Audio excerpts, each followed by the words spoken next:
A common theme in the battery metal space is putting the supply closer to the customer. You can think about Nouveau Monde Graphite in Quebec and assorted lithium projects in Nevada and throughout the Americas. First, Cobalt's flagship asset is its Ontario battery metal refinery, which is looking to supply the American market. Trent Mell is CEO. He is in that refinery. Trent, welcome to Kitco. Michael, thank you. Good to see you. Trent, can you describe how you arrived at having a refinery? You really did start with some cobalt projects and interest in the EV metal space. Yeah, indeed. We started this company 5 years ago. Initially, the world needed cobalt, and they needed cobalt that was ex-DRC and ex-China. And so this refinery came along for the ride in a three-way merger that brought together the historic cobalt camp of Canada. So we had 50 past-producing mines. We then acquired an asset in the state of Idaho. And then as the price of cobalt came down in early 19, it was just expensive to drill. And here we are sitting with a refinery. It became our core asset almost by accident when we recognized that the supply chain points to China and America is looking for alternatives. So we're a one-of-a-kind asset. And we got into it initially as explorers, and now we've got a chemical division that's going to deliver some value here pretty quickly.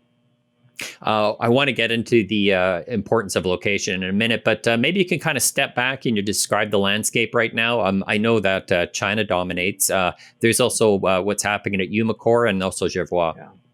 Yeah, when you look at the refining end, so we know that most of the world's cobalt is coming out of the DRC, especially for batteries, just the way it's processed out of the copper belt. But so 70% call it from the Congo. When you look at the battery grade cobalt sulfate that goes into batteries, 80% of that's coming out of China. The only alternative ex-China right now is Umicore. They're consuming all of their own cobalt sulfate. And so for the rest of the world looking to either domesticate or onshore their supply chain, particularly North America, but even into Europe, there's no other alternatives other than China. And so for us to get into that space in scale about 14 months from now puts us in a real unique position to make some good inroads with maybe the latecomers, the North American market, as we come on stream. Can you talk about that importance of being close to the North American market? Now, I've heard for many, many years they were talking about worries about reliance on, metals that would be out in different jurisdictions or having concentrations within particular countries. But it just seems like it's been in about the last last year, where you've seen a lot of companies that have been leading with the fact that they are close to their supply chains, and also actually seeing that companies are advancing like yourselves. Why is it different this time, and why is it so important to be close to the customer? Yeah, initially when we got into our refinery strategy, it really had geopolitical undertones, right? Trump administration declaring it a critical mineral. I guess that undertone is still there with the current administration, the Biden administration.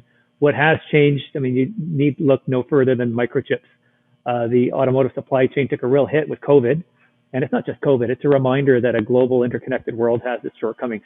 And so as the North Americans look to build out their supply chain, Europe had a phenomenal year last year, and we're off to a rocking start already, 6 months in. Sales are more than double what they were last year. They're now looking at not just EV assembly, but where do the batteries come from? And where do the cells come from? And where do the chemicals come from? And so they're starting to work their way upstream. And this idea of trying to get everything here on the continent, it's going to take a few years. We're actually early adopters, I suppose, of that model. But the conversations we're having are with the EV assembly plants that are trying to figure out where do we get our batteries once we migrate away from China, Japan, and Asia, and Korea, I'm sorry. Warren Buffett's one of his favorite business terms is moat. I assume having a refinery is just kind of a bit of a moat, because you're just talking about, I guess, probably all the permits, never mind the capital intensity for building this thing. Maybe you can talk, what's hard about building a refinery?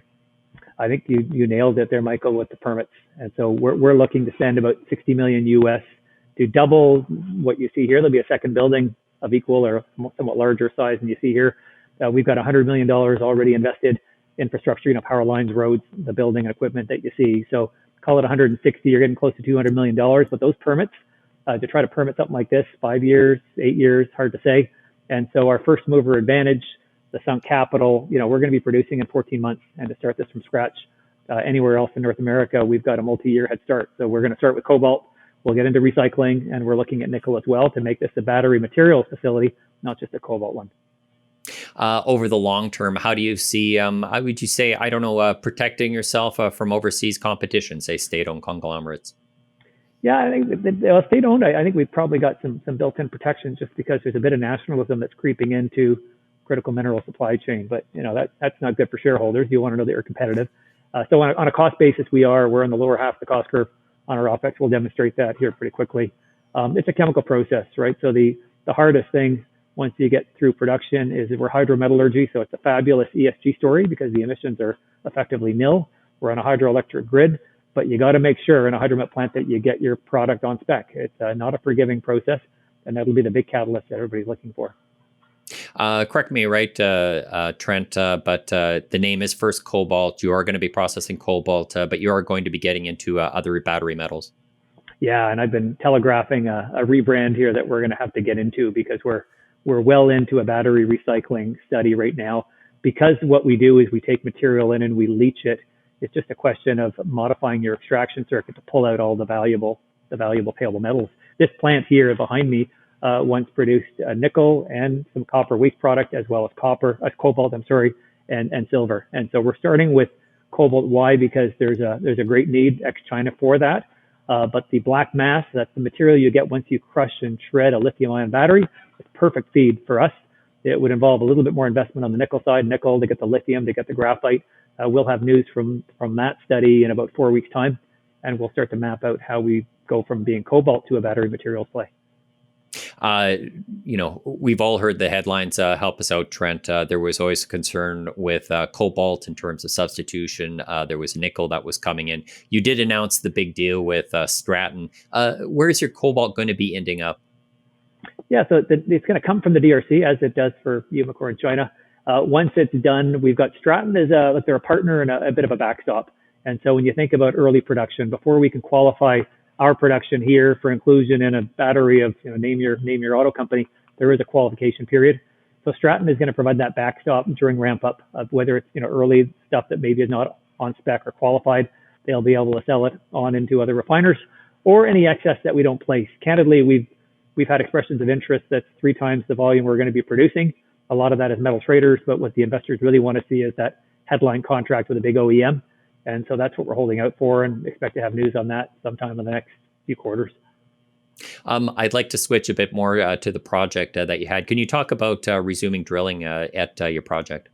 Yeah, I just got back yesterday from Washington, D.C., met with the Idaho delegation, met with the DOE and a few other agencies, just to remind them, and they now know this after a couple of trips there, that Idaho is America's best and perhaps only chance at developing a meaningful domestic supply of cobalt, whether it be for military industrial applications or in our case, more likely on the battery side. There's an old producer there called Blackbird. It ran until about 1968, produced a lot of cobalt. We've got a peer up there as well to the north. We're to the south. So there's 2 of us there with primary cobalt deposits. They're rare the world over. It's the only 2 in America. I think Idaho has a lot more, frankly. And so we have not drilled there in 2 years. In a lower commodity price environment, we were focused on a refinery. We're now at a point, though, where the market is demanding we get back at it. So we announced that we're resuming drilling, and that started 2 days ago. Why has DRC dominated cobalt supply? Yeah, you get cobalt out of either nickel mines, and that would be Indonesia, Australia, Canada, or out of the African copper belt. And the copper belt runs Uganda, DRC, Zambia, but the cobalt concentration within the belt is the DRC. And it's big open pit deposits. It's high grade. It's high tonnage. It's just hard to replicate geologically. There aren't many places in the world that you can get those kinds of concentrations. Idaho, I think, could supply 40 or 50% of America's needs if we could develop 2 or 3 mines. It'll take a little while to get there, but Mother Nature blessed the Congo with that endowment, and we've got to work within that. And I think the big players are starting to clean up their act there to ensure we get a clean ethical supply out of that country. Talking about a rarity of projects, either DRC and Idaho. I think you also said that arsenic can be a bit of an issue with cobalt. It can, and it's an unfortunate feature of North American feedstocks.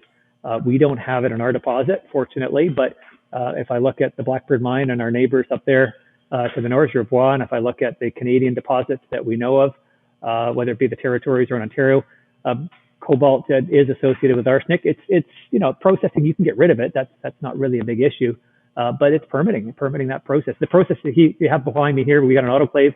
We were able to treat it and render it inert. But it's just one extra, permitting issue we're not going to have to deal with initially with our feed from the DRC, nor with our recycling, nor with our Idaho project. being in the battery metal space, that means that you're around different investors, or I should say probably new investors. And one of the things that with common theme, aside from location, is also just hearing about kind of blockchain and traceability. How does that field look like it's evolving right now within your space, Trent? Yeah, it's an interesting one. So if I look at the three big miners, I should clarify, the feed that we're buying is only coming out of the big commercial operations. I myself worked at Barrick and some big producers. And so when you're talking about these big international companies, you bring your standards worldwide. We can't afford to buy from the artisanal side of things. It's a complex supply chain fraught with risk. The bigger players, and including some of the auto companies, if I'm not mistaken, I think Tesla and VW both are involved with a group called the Fair Cobalt Alliance, and there's experimentation with blockchain. And so it's sealed bags, tagged, all on the computer, so that you know exactly when you get a bag arriving at our door, for instance, you know exactly what mine it's coming from and when it was produced. And so the work is advancing. It's three players. It's China Molybdenum, it's Glencore, and it's ERG. And between them, they've got 4 of the 5 big mines in the country. And that's been demanded of the end users, the electronic companies and the OEMs. And I think with that technology, we would like to incorporate that here. We'll let the big guys figure it out. But if we can continue that blockchain from the mine site through our refinery into the battery, then it gets everybody comfortable that you've got an ethical supply in your phone or in your vehicle. Lastly, Trent, we're Kitco. We have a lot of retail investors that are onto the site. We've seen just tremendous run-ups in companies, though, on the battery metal space. I think of what Nouveau Monde Graphite did recently with its run-up. Some of the other, never mind what's happening with some of the people in the lithium space in Australia. Say you're somebody that's a gold investor, you're used to that space. Now you're swinging over to battery metals, where you're dealing with different, a different model here, where you have to worry about chemistry, you have to worry about substitution. You have people that might be building refineries. What advice would you give to somebody on potentially investing in this space, and how to assess a company? Yeah, I mean, in a company case like ours, you start to look at EBITDA multiples. We're not talking about a resource in the ground. We've got cash flow projections, $35 million a year US. We're trading at about 4 times that on a forward basis. Lithium players are trading about 15 to 18 times that. Chemical companies somewhere in between, and base metal. So we're poised, I think, for a re-rate on that premise. The other thing that investors have to look at, the nickel and the lithium players have done really well on the re-rate on the EV thematic.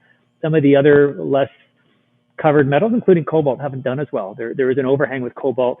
Some of it has to do with ethical sourcing, which we've addressed quite handily in our ESG mandate. And the other has to do with substitution. There is a belief out there that cobalt can come right out of the battery.